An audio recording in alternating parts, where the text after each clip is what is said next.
২৪শে জুলাই অভ্যুত্থানের সামনে থেকে নেতৃত্ব দেয়া আসিফ মাহমুদ সজীব ভুঁইয়া গেল ৮ আগস্ট গঠিত অন্তর্বর্তীকালীন সরকারের উপদেষ্টা হিসেবে শপথ নেন।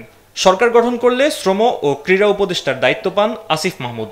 পরে শ্রম মন্ত্রণালয়ের পরিবর্তে স্থানীয় সরকার, পল্লী উন্নয়ন ও সমবায় মন্ত্রণালয়ের দায়িত্ব দেয়া হয় আসিফ মাহমুদকে।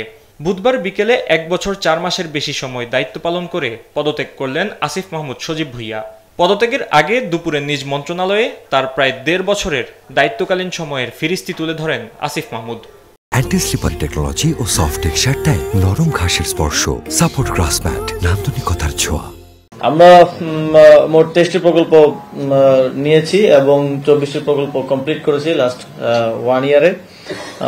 এবং আমরা প্রধান কার্যক্রমের মধ্যে যদি উল্লেখ করি, গ্রামীণ রাস্তার নির্মাণ, পুনর্বাসন এবং সংস্কার করেছি ৮২৯ কিলোমিটার। এছাড়া গণ অভ্যুত্থানের মাস্টারমাইন্ড হিসেবে নেতৃত্ব দেয়া মাহফুজ আলম একই বছরের ১০ নভেম্বর তথ্য উপদেষ্টা হিসেবে শপথ নিয়েছিলেন। এর আগে অন্তর্বর্তীকালীন সরকারের প্রধান উপদেষ্টার বিশেষ সহকারী হিসেবে দায়িত্ব পালন করছিলেন মাহফুজ আলম। সব মিলিয়ে তথ্য মন্ত্রণালয়ে ১ বছরের কিছু বেশি সময় দায়িত্ব পালন করে অবশেষে বুধবার বিকেলে পদত্যাগ করলেন মাহফুজ আলম। আগামী ত্রয়োদশ জাতীয় সংসদ নির্বাচনে অংশগ্রহণের কথা আগেই গণমাধ্যমকে জানিয়েছিলেন ২ তরুণ উপদেষ্টা। ধারণা করা হচ্ছে নির্বাচনে অংশ নিতেই উপদেষ্টা পরিষদ থেকে পদত্যাগ করলেন ২৪শের গণ অভ্যুত্থানের ২ ছাত্রনেতা। তবে কোন আসন থেকে বা কোন দল থেকে তারা নির্বাচন করবেন সে বিষয় এখনো পরিষ্কার নয়।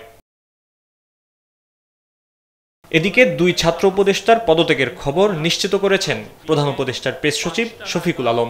প্রধান উপদেষ্টা প্রফেসর মোহাম্মদ ইউনূসের কাছে তাদের পদত্যাগপত্র জমা দিয়েছেন।